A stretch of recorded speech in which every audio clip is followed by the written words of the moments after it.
Bartku, sporą część swojego życia spędzasz na imprezach sportowych. I na tych imprezach są tysiące ludzi. Oczywiście zawodnicy, ale też media, kibice, organizatorzy, no naprawdę tłumy. I czy ty albo wy jako sportowcy w tym tłumie dostrzegacie w ogóle wolontariuszy? W dużej mierze muszę stwierdzić, że my sportowcy polegamy właśnie na wolontariuszach i opieramy się na ich pracy. To czy jest możliwa taka impreza sportowa bez wolontariuszy? Absolutnie nie ma takiej opcji.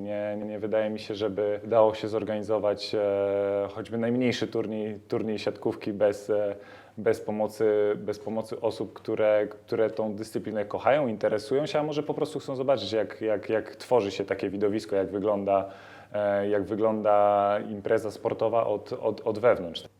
A pamiętasz jakąś taką sytuację, że byłeś gdzieś zagubiony, gdzieś coś się dzieje, jesteś na jakichś czy igrzyskach, czy zawodach i nagle bach, bez wolontariuszy naprawdę jesteś zagubiony? Może to nie będzie historia, która bardzo trzyma w napięciu, ale kiedyś na Igrzyskach Olimpijskich w Londynie zostałem wezwany do kontroli antydopingowej, która przeciągnęła się troszeczkę. No i mój zespół już, że tak powiem, miał określony czas wyjazdu. Wszyscy ruszyli autobusem do wioski olimpijskiej, która była poza miastem, a mecze rozgrywaliśmy w samym centrum Londynu i znalazłem się w centrum Londynu z plecakiem, ze swoimi butami i w dresie reprezentanta i nie bardzo wiedziałem, jak sobie poradzić. Na szczęście odnalazł mnie życzliwy wolontariusz, który bardzo szybko zorganizował dla mnie transport, zaprowadził mnie do odpowiedniej strefy, gdzie czekał na mnie samochód. Także najprostsze, banalne rzeczy, które w normalnym, codziennym świecie, z którymi musimy sobie radzić sami, w takiej imprezie siatkarskiej bez wolontariuszy rozrastają się do dużego problemu. A ty sam byłeś kiedykolwiek wolontariuszem? Nie wiem, czy można to tak nazwać, ale w mojej rodzinnej Nysie jest drużyna siatkarska i każdy młody adept siatkarski na swojej drodze musi przejść, musi odbyć taki staż, będąc mopersem albo chłopakiem od podawania piłek. I to jest dla tych młodych, dla nas, dla młodych zawodników, jest to super doświadczenie, bo jesteś naprawdę w pierwszym rzędzie tych emocji, które rozgrywają się na boisku. Masz nieograniczony dostęp do zawodników, pomagasz im w wykonywaniu ich pracy i ja rzeczywiście od najmłodszych lat, można powiedzieć tak, że moja przygoda z siatkówką tak się właśnie rozpoczęła.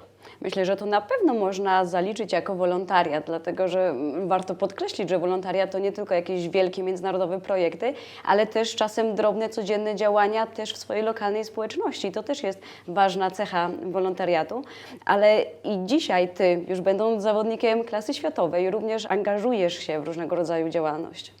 Staram się wspierać różne fundacje, brać udział w pojedynczych czy zorganizowanych akcjach charytatywnych. Czasem są to małe gesty czy małe gadżety, którymi mogę się w danej chwili podzielić. Innym razem jest to długoletnia współpraca, jak choćby z Fundacją Herosi. Myślę, że taka chęć pomagania gdzieś siedzi w każdym z nas i warto poświęcić na to swój czas, czasem poświęcić jakąś część materialną, bo uczucie, kiedy można zmienić otaczający nas świat, czy wpłynąć na czyjeś życie, jest naprawdę fantastyczne.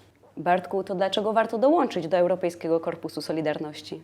Myślę, że mało jest organizacji, mało jest programów, które oferują młodym ludziom tak szerokie spektrum doświadczeń, które mogą wziąć dla siebie, tak wiele możliwości, po które może sięgnąć praktycznie każdy, bez żadnych ograniczeń. I ja miałem to szczęście, że w młodym wieku wybrałem sport, że jestem siatkarzem, ale po końcu mojej kariery będę też musiał sobie zadać to pytanie, w którą stronę będę chciał poprowadzić moje życie. I nawet trochę żałuję, że w swoim czasie nie miałem okazji spróbować czegoś innego, że nie miałem okazji wyjechać, zdobyć nowych doświadczeń, że nie miałem okazji zobaczyć wydarzeń, które mnie interesują, ale zobaczyć ich od tej strony organizacyjnej. Także jeżeli ktoś jeszcze się waha, to myślę, że bez zastanowienia powinien dołączyć do Europejskiego Korpusu Solidarności.